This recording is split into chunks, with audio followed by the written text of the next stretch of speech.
Welcome to the B. Andrews Radio Show on this 27th day of February. On this side of the microphone, I am Eric Hambrock, your host on this side of the microphone. On the other side of the microphone is your other host, known as the hostess with the mostest. That's not even right. I'm not even going to put reverb and delay behind that, dang it.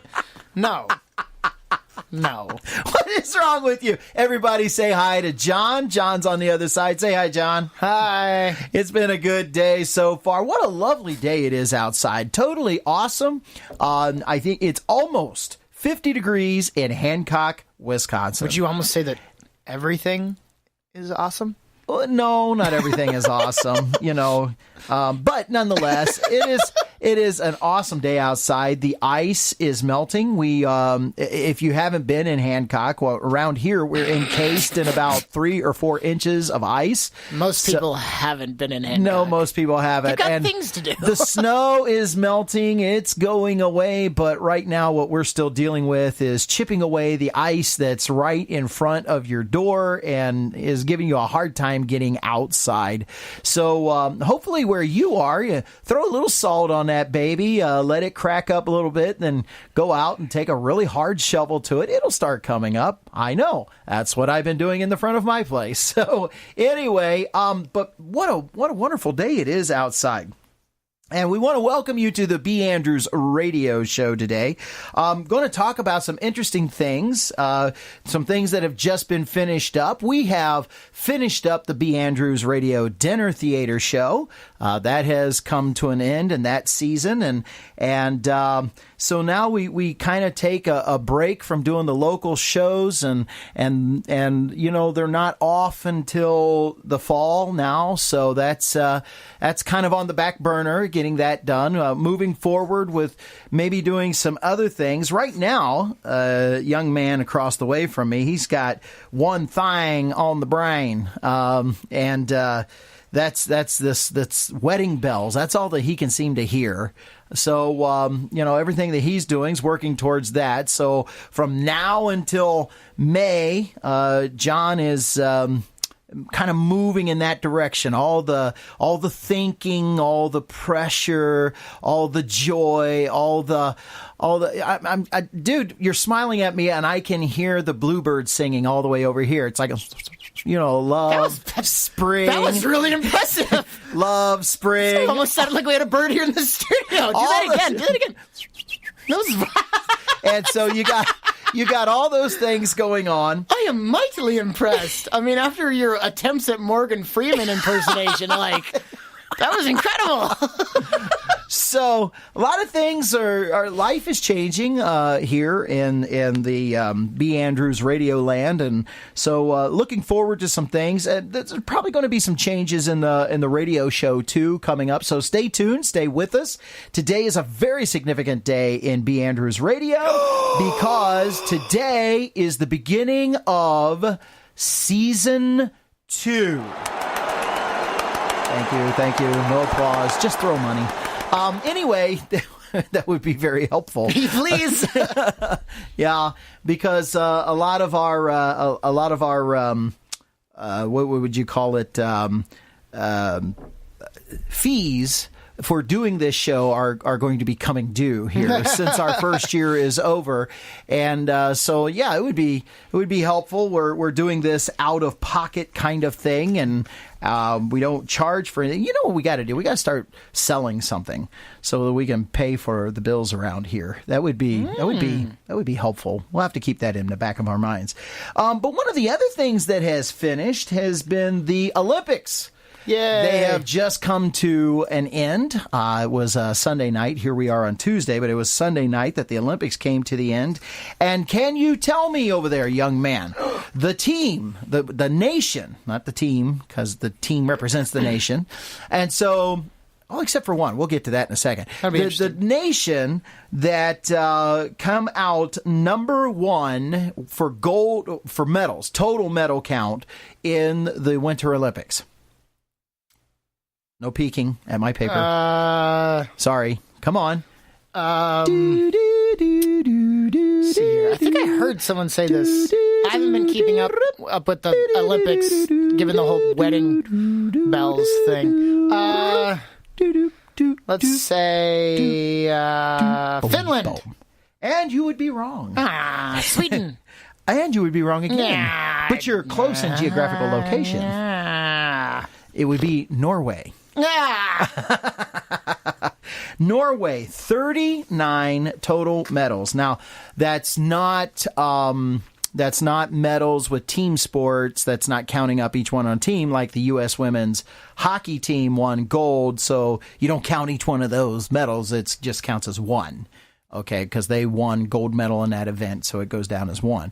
Because if you were to do that, well, then the United States would really have racked up because the men's hockey and women's hockey did really well. Yeah, of course. And that would, yeah. And so that would be event. It's the event that would be takes like the gold. 18 gold medals right there. No, it's the event that takes the gold. Yeah. Well, they were like born in snow.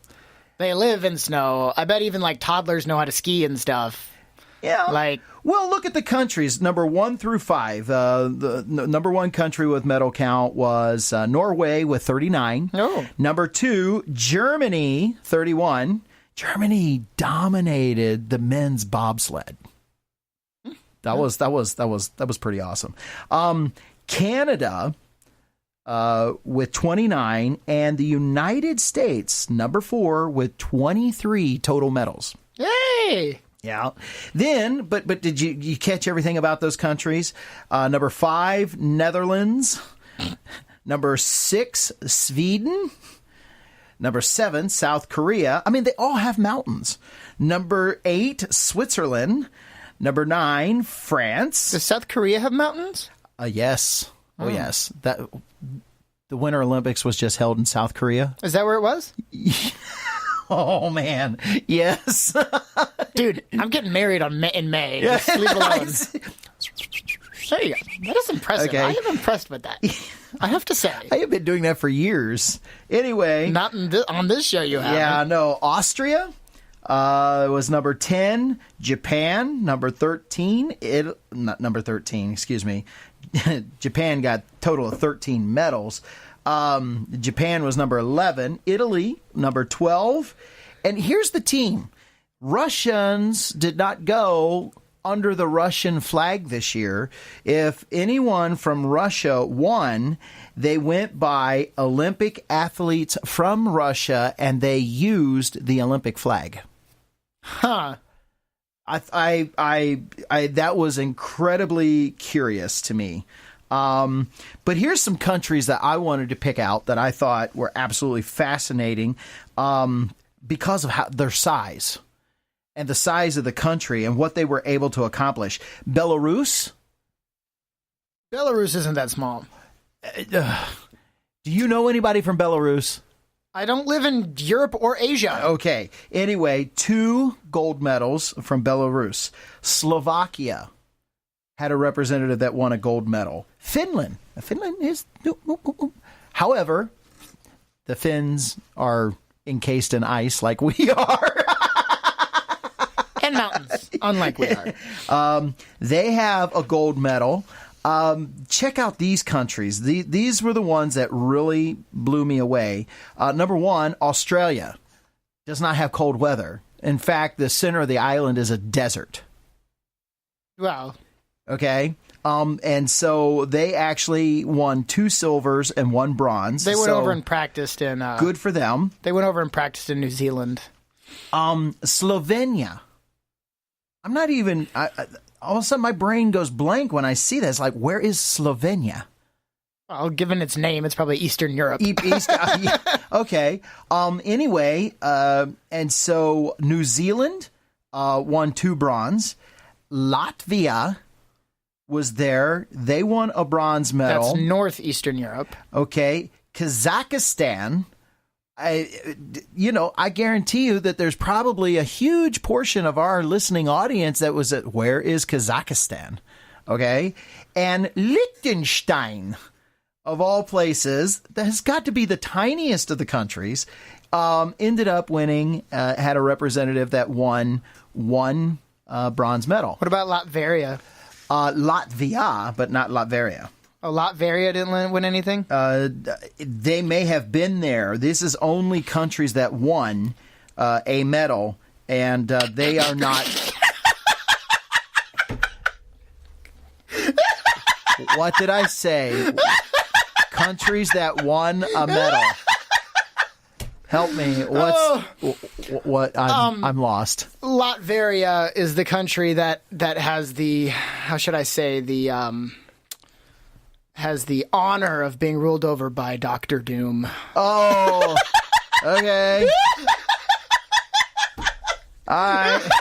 It's like, see, you ruined me because you talk about this stuff at the house, and then you come on here and act like it's a real country. It's like, well, Latveria might have been there. I don't know. I don't see them on the list. I don't see them on the list. Okay.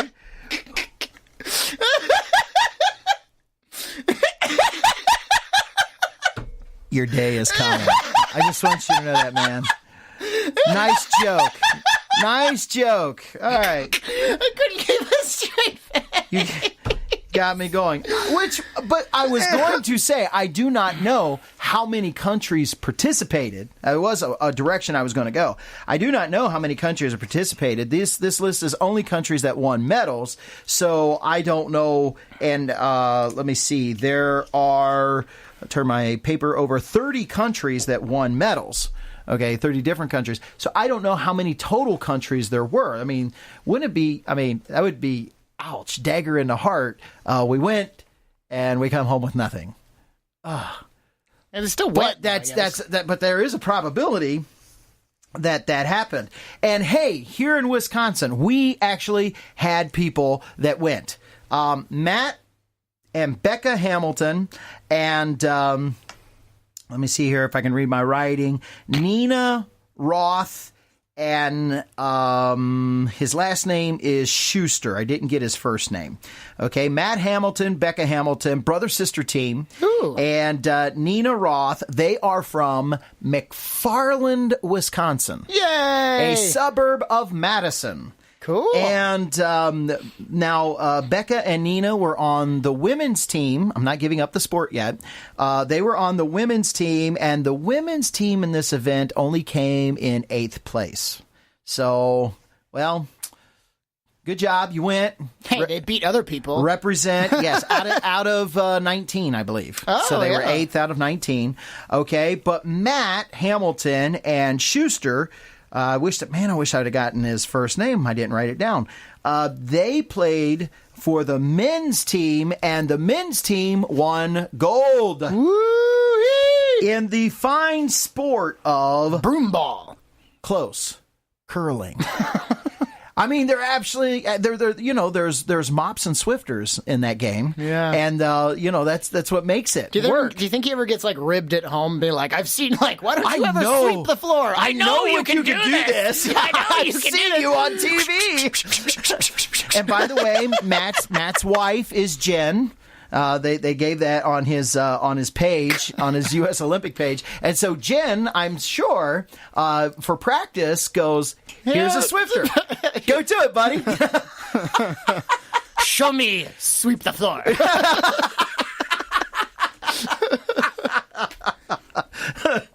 Show me buff a marble. Anyway, it works. It works. Schuster, by the way, is from not Duluth, but is from Superior, Wisconsin, and everybody else on the rest of the curling team is from Duluth, Minnesota. Boo. Well, Duluth, Minnesota, Superior, Wisconsin, they're right across. Yeah, that's not that far. They're right across the headwaters of the Mississippi from each other. So, so the teams are the ones that made the team. Notice how they're in two groups and how those two groups came together and to take the men's gold in that particular event. So good job. USA. Good job. USA. Right here. And by the way, McFarland is only about an hour away from us from here, so not too far from us here in central Wisconsin. Most people think Madison is in central Wisconsin, but it's not. Anyway, this is a good place to go take a break because the producer is saying take a break. So get you a refreshment. Come on back. Hey, if you want to be a part of the show, connect with us on Twitter at @BAndrewsBand, all lowercase, BANDREWSBAND, or IM us at Facebook by going to B. Andrews. That's first name B, B-E, last name Andrews, ANDREWS. Must admit that I don't know what I'm doing, but that has never really stopped me before. While I'm on my knees in my gut, I have this feeling you're calling me to something so much more. Well, every time I get this close, I give up before I go too far. This time I'll let nothing stop me. I'll go until I've got no more. So batten down the hatches, say hello to arms, going so much further than I've ever been before. It won't be easy, I don't know what's in store. Even if I stand alone, I'm taking on the world.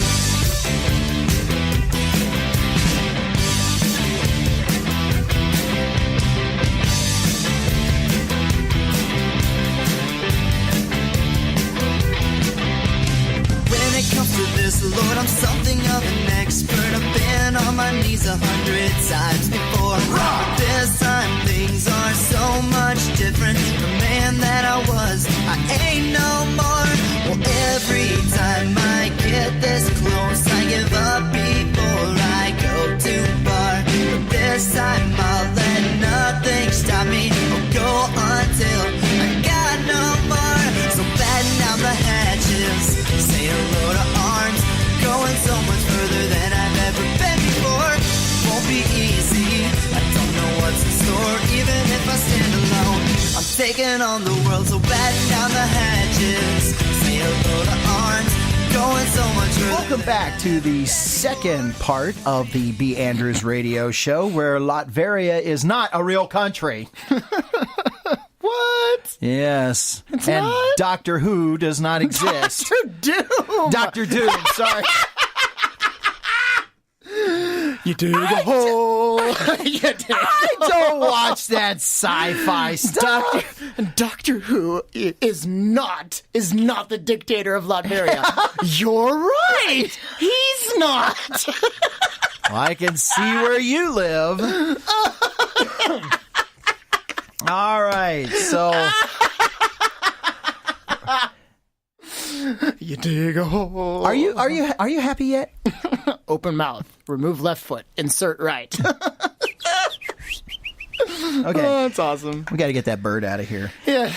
Anyway, so one of the things that I wanted to talk about in today's show, as we were looking at these different athletes, what you got to do to become the best in the world at a particular athletic competition. An Olympiad. Well, that's for the Olympics, but when I was going over looking up Matt Hamilton and Becca and different things that our curling team had done, got to tell you, it is incredibly interesting because they list their qualifications and the things that they had accomplished to become best in the world. Now, every one of them, well, here's what's interesting. The ladies team, the women's curling team, okay, I looked up Becca Hamilton, and they only placed 8th. They got knocked out early. By the way, I also watched the gold round match, which I think one of the teams was Japan. And it might have been Japan versus South Korea as we were watching them. And I want to tell you what, it was like amazing. It was really, really amazing. The amount of control, the what do you call it when you plan and map out a strategy, the strategy for what they did, the impeccable touch, the way that they won the one particular round. I was just watching this. So you know they start, they do their little push off with incredible form. Then you got the two dudes with what looks like Swifters that polish it so that they get the longevity as it goes in. Now the other team had placed their what are they?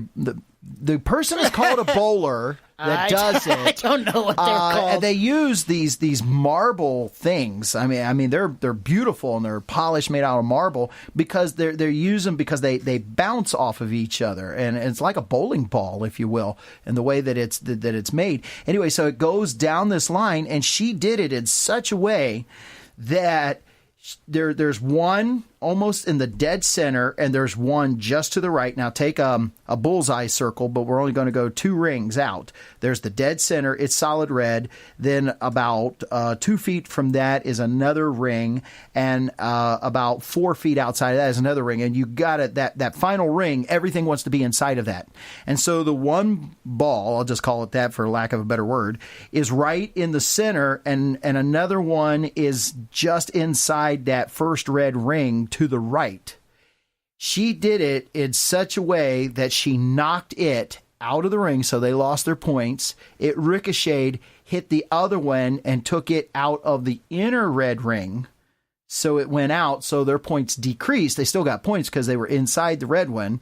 And after it ricocheted off of that one, it went in, and she was the only one to get a bullseye because it coasted right into the big red center.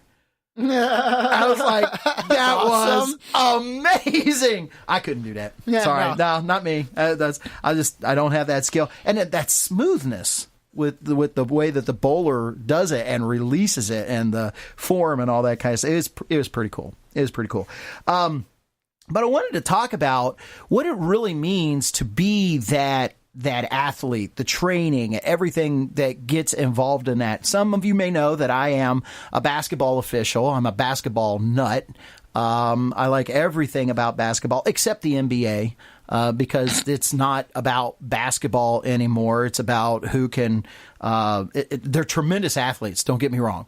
When you get those giants out on a basketball court, they can run the floor the way they do. They're incredible athletes. I will not take any of that away from them. But the game of basketball, I'm a purist about the game of basketball, and NBA basketball has gotten away from that. It's a mix of hockey, football, and when I say hockey, that's the speed that they move and agility up and down the floor. Football, because it's not uncommon to see pro basketball players walk out on the floor with a mouthpiece because they know that they're going to get knocked around that bad. Well, one of the first things they tell you is that, well, what's a foul in basketball? It's when you make contact with the other player. When you know you have to walk out on the floor with a mouthpiece, the idea of contact with another player is kind of going away. Okay, we're totally changing the game, and I don't like that. But be that as it is, I love basketball. I love about the game, putting a round ball in a round hoop, and the strategy. There's no breaks in between anything. You got to do everything on your feet during the flow of the game. It is consistent movement. I love it. I love it. So, some of the things that I've learned about being in sports and what sports teaches our young people. Is there a value to it? Because there has been a movement in the past 10 years to say, you know what, that kind of pressure on our kids, competitive sports is just too much. Our little kids shouldn't have that kind of competitive sport, that kind of pressure on them. They should go play and just have fun. And I agree with that half and half. The first half that I agree with that on is up to about the grade of 4th grade or 5th grade. You know what? Teach the kids how to play the sports, even up through the 6th grade. Teach them how to play the sports and just go have fun. If they win, they win. If they lose, they lose. Who cares? But starting in the 7th grade, as bodies are starting to mature, whether you're a world gymnast, whether you're starting to learn the fine motor skills of basketball, baseball, all these different kinds of things. Now the competition starts to matter, and it starts to teach people things. And I believe this idea of participation trophies at that level need to be gone. Because now life is starting to settle in. Cognitive skills are getting a little bit better to understand there is a price to pay to win, and there is a bad feeling when you lose. And that can be a motivating factor. If you don't like to lose, do what it takes to get better to win. That doesn't, and these lessons cross over. They're not only in sports, but these lessons are a part of school. You don't like the grade you got? Study harder and get a better grade. If you don't like where you're at in your particular position and whatever, because somebody else is better, they're ahead of you, get better and beat them. So these are the things that I believe that sports can teach. They can teach the discipline that it takes to get better. Well, then you apply that into other areas of your life. If that's what requires more time for me to be able to do this. Well, you're not going to get better if you don't spend the time. The disciplines of competition, the disciplines of studying the games and playing by the rules. I can't begin to tell you, my officiating partner and I, we go through this all the time. And that is when we're on the floor, we're doing high school JV varsity games, and we can make a call and a kid will turn around and look at us and not have a clue what we called or what it means. And sometimes we have to stop and tell them. That means they don't know the game. Now, basketball is a very, very complex game because there's so many things with the fine motor skills along with the rules that have to be learned that it's a difficult game. So we're finding out that coaches aren't teaching the rules to the game. Here's a real simple one, and I can't begin to tell you how many coaches don't know this, and that is that if a player willingly, without, the play momentum, doesn't carry them off the court or anything like that, they just willingly run off the edge of the floor and come back onto the floor, that's a violation and it's a turnover. I called 3 of those this year. And I called it leaving the floor. It's a leaving the floor violation. We're going this way. And I had the coach step out and go, "What? What's that call?" Coach, you're not allowed to just voluntarily leave the floor, run off of it, and come back on. You have to keep the play on the floor. It has to be within the box. Oh. He wasn't going to say I didn't know that, but the look on his face said exactly.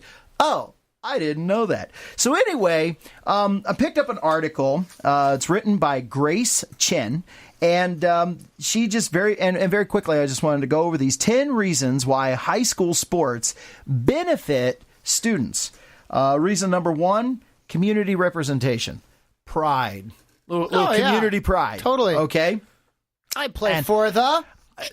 That's right. And I wear their colors, and there's their emblem. And hey, I'm going to go out and buy me a sweatshirt that says that. And so does mom and dad, and they wear the hats. And sense of belonging. Yeah, yep. Part of the community. Number 2, obvious reason, the fitness that goes along with it. Okay, so playing the sport should bring about a certain level of fitness. Improved academics.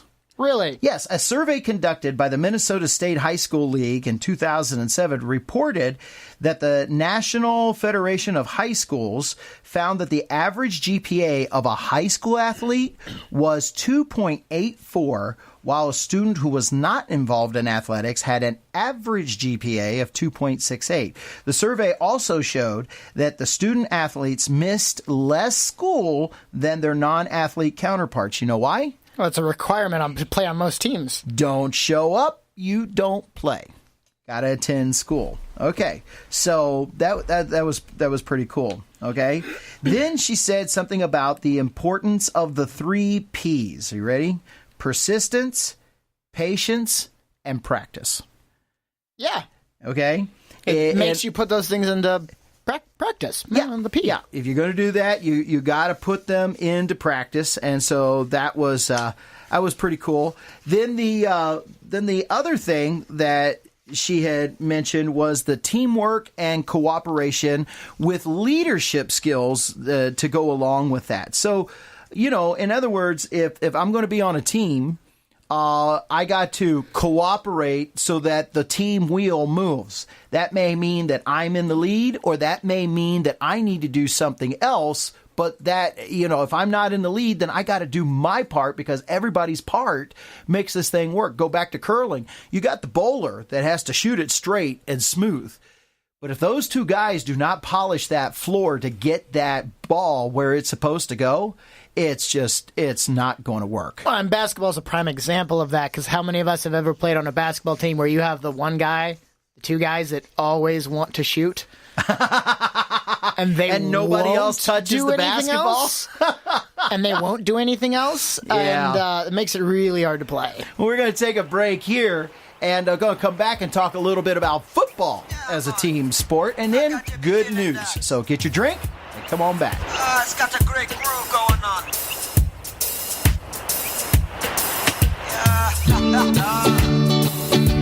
Got me feeling good. Got me feeling really good. Here we go.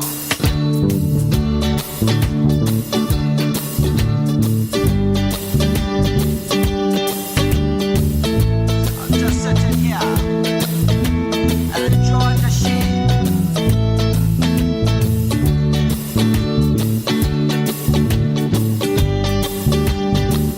How you been feeling?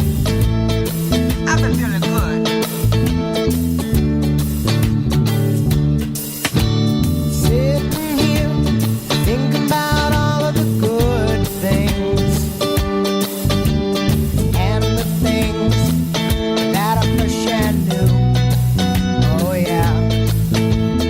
I just want to take some time and say thank you, 'cause I know that all of the good things come from you. So here we go. Thank you, Thank you. my Jesus, thank you. Thank you. Thank you for the good things in my life. Thank you so much. Oh yeah. Thank you, Thank you. my Jesus, thank you. Thank you. Thank you for the good things in my life. Welcome back to our third and final segment, because we only have 3 segments. That might be one of the things that we might be changing. We might be going to a 4-segment show. So Spreaker sent me an offer that I might not be able to refuse. Anyway, back to our sports. That's kind of scary. It is. Back to our sports analogy. I was going to tell you about a little bit about football. John made the analogy about before we went in the team concept that goes behind sports. Of course, there is no I in team. No, but there's an I in win. Yes, there is. That was awful quick. Obviously, somebody has used that on you. Anyway, and so in basketball, there has to be a guy that's the shooter. And there has to be the guy to put the ball in the basket. There has to be a guy that can handle the ball and bring it up the floor. Sometimes it's the same guy. Sometimes it's not. There has to be guys that can be able to set picks. To get guys free that can shoot the ball. There has to be guys that can be the rebounder, although everybody needs to do a little bit of it, but there's usually a 2 or 3 that are just wide bodies that have a nose for the ball that can get to it. There's got to be those guys. Everybody has to play their role in the game, or it just doesn't work. Your team just doesn't win. In football, you only have one quarterback. You only, there can be up to 1 or 3 different running backs. There can be 1 to 4 different wide receivers. Not everybody can catch the football. The center guard tackle, the front 5, as they call them, isn't allowed to catch the football unless they go and report it to the referee and say, I am an official receiver for this play. Because by general rules, they're not allowed to receive the football. They have one job, and their job is to block that guy in front of them, or the quarterback gets killed. Okay? I've seen that happen. I was a lineman. I did the blocking for the quarterback. I tried handling the football one time, and somebody said I ran like a plow horse. Okay, so there you go. That's the way. So I wasn't good at that, but I was on the front lines, and I was a lineman, and I can still remember the day. Bless his heart, Robbie Claypool. quarterback. Bless his heart. Yes, that's where we're going with this. Went back, and something got disrupted in the play, and it wasn't any of our faults, to be honest with you. It had nothing to do with any of the linemen, but he was mad and frustrated, and the guy right next to me, I was the guard. The guy right next to me, his name was Todd Bain. I still remember Todd. Todd was a really cool kid who never saw him get angry in my life. Never. Okay, and we went back into the huddle, and Robbie Claypool said, y'all are just a bunch of dumb linemen. And so we got down, yeah. Boys and girls, just don't insult people. It just generally, as a life skill is concerned, you will do so much better if you just don't insult other people. It's amazing the ease of life that will follow simply by not insulting others. Batman, okay. the first Batman movie. Please continue. The Joker. Can't we all just get along? Anyway. Please continue. Okay. So we went up to the front line, and the quarterback hollered set, and we got down in the set position, and I looked over at Todd, and I said, dumb lineman, huh? And he goes, you want to do this? I said, I'm all in. And consequently, when they snapped the ball, we just laid down on the ground. That's all we did. And the two guys that went through the line cleaned Claypool's clock. Ooh, nice alliteration. That one wrote itself. So we went back to the line. We went back to the huddle, and the coach didn't say a word. Coach was in the back of the huddle, and he called the next play, and then they left, and I heard the coach say to Robbie, you call them dumb linemen again, and I'll tell them to do that every time. So, well, it just doesn't build, like we're talking about. That doesn't build team. No, it doesn't. It doesn't build team. But these are the things that sports can teach. These are benefits that kids can get. We've got to come to the place where everything in life pushes. This may sound over the top, but everything in life pushes for the improvement of our life. To have things in our lives that have no benefit bring us down, I think even on a biblical level, we've got to learn to get rid of those things out of our lives.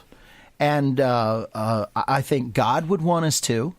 No, I'm fairly sure. I know God would want us to, because we're supposed to be on the things that are always moving us forward. There's the scripture out of Philippians about fixing our minds on things that are beautiful, that are good, that are uplifting, that are righteous. You can go through that scripture and look at it. Those are the things we're supposed to fix our mind on. And what you fix your mind on should be the very thing that you allow into your heart, into your life, should become a part of your disciplines and your practice. And high school sports can do that. Another area for kids and their talent would be in music and in school music programs, plays, where they really become good at something. Not just participate and we go, yay, and support mediocrity, but the whole idea of pushing us forward in order to strive, to win, to achieve a goal. And achieving a goal is a win. Yeah. You know, and the Bible talks about us that we should, this is found in the book of Hebrews, that we should lay off and set aside every weight that would entangle us and trap us, that would slow us down, and that we should push forward for the prize that Jesus Christ has waiting for us. So anyway, that's a little bit of my diatribe that I have on high school sports. And now it's time for us to move over to the what's the segment called again? Good news? Oh, good news segment. That's right. This is where you talk. So, ladies and gentlemen, I turn it over to our hostess, Maximus. Well, you know, it's time for a little good news, and let the sun shine through for me and you with some good news. Okay, our story today is from USA Today. by Emily West. And it is Preacher Gives Congregant New Life with Kidney Donation. Have you ever thought about that? Have I ever thought about donating my kidney? Yes. You're not really using both of them, are you? There's so many parts of my body that are already ruined. I don't think anybody would want it. Franklin, Tennessee, Richard Terry can't take his eyes off a photo on his phone. It shows him in his white hospital gown after receiving a new kidney 3 months ago. To the right sits his donor, Mitch Davis. Both had their hands raised with thumbs up. "This is what love looks like," said Terry. Terry said, his blue eyes watering behind his wire-rimmed glasses. Davis is the preacher at Terry's church, Franklin Church of Christ. This week, Terry reached the 3-month mark with his new kidney and what he considered a new chance at life. His health hasn't been this good in nearly 3 years. "It's very emotional because I will carry a part of Mitch with me the rest of my life," Terry said. "To have someone you've only known 6 or 7 years who is a part of your church do this for you is the most selfless thing." 2 years ago, Terry, now 68, was diagnosed with stage 4 chronic kidney disease. "Those last 2 years are foggy," Terry said. "Your cognitive function is affected and you sleep a lot. I slept off and on because it's hard to stay awake. There's only 5 stages of kidney disease if that tells you how bad off I was." Every month, Terry would visit his doctor and ask the same question. Was it time for dialysis? In February 2017, his doctor told him he would need that treatment. But his doctor asked a question of his own. He asked me if I wanted to wait on the transplant list. And I thought, why not? A nurse for 40 years, Terry knew he could face a long wait. It can take 5 to 10 years to receive a new organ, according to data from the Living Kidney Donor Network. To speed the process, Terry posted on Facebook asking friends and family to be tested to see if they could be a donor match. Of the 3 people who matched, Davis was the right fit. "I was very quick on my decision," Davis, 49, said. "I tested and then the rest unfolded. In my mind, I am thinking I am healthy, and I was like, let's make it work." That's a peppy way to get rid of a kidney. Oh, yeah. Davis has preached at Franklin Church of Christ for 7 years. Originally from Hawaii, Davis came to Williamson County after preaching in Georgia, Missouri, and Alabama. After transitioning from teaching special education, preaching became his full-time job. Loving members of his congregation like they were family was nothing new to him. "If it had been a complete stranger, I would have said yes," Davis said. "That's the way my mind works." In order to give his kidney to Terry, Davis had to undergo a psychiatric evaluation and extensive blood work. By August, Davis knew he was the right match. "It's hard to say if it's a God thing," Davis said. "I want to say yes, from the standpoint that I am a believer. I see God's hand in so many things. But God's not saying, hey, Mitch, I brought you guys together. I'm not sure of the answer. Feeling it is one thing. I do see how God's hand is involved through the process." As the surgery at St. Thomas West in Nashville approached on October 19th, Terry believed the operation was his last chance at a healthy life. "I've always accepted the fact if it had to be dialysis, that's the way," Terry said. "I knew this would be the most serious surgery I had to go through. I wasn't scared. As a nurse, I recognized the risks, having been in the medical field. I wasn't blissful. I acknowledged this was what it was and said a prayer." 20 families from Franklin Church of Christ waited and prayed in the waiting room for Davis and Terry during the surgery. "The morning after the surgery, I woke up. I know what it means now when someone says they feel like a new man," Terry said. "I can't tell you the difference I felt." Terry was home 4 days after the surgery. For Davis, it took him extra time to recover, being out of work for 2 months. During that time, the Franklin Church of Christ body pulled together, taking care of everything until Davis was ready to return. They took care of putting together the church bulletin, preaching on Sundays, and maintaining the church grounds. Both now have returned to their regular schedules. Terry has become an ambassador for Donate Life, a national nonprofit dedicated to increasing the number of donated organs. Every year, 4,000 people are added to the waiting list to receive a kidney. Terry said, "It's a simple thing to do. It's one of the few things you can give while you're still alive. Every time we go to church, I see the man who loved me enough to put his life in jeopardy to help me." What an awesome story. A couple of things I pull out of that kind of go along with what we're doing here. So but the producer is hollering at me saying we are out of time. So I hope that story encouraged you. Maybe you could be a part of a church that takes care of people like that. Anyway, until next Tuesday rolls around and we produce an episode 2 of this show, you have a great week and come on back and be a part of the B. Andrews Radio Show. God bless. This was brought to you by the HBC, the Hambone Broadcasting Corporation.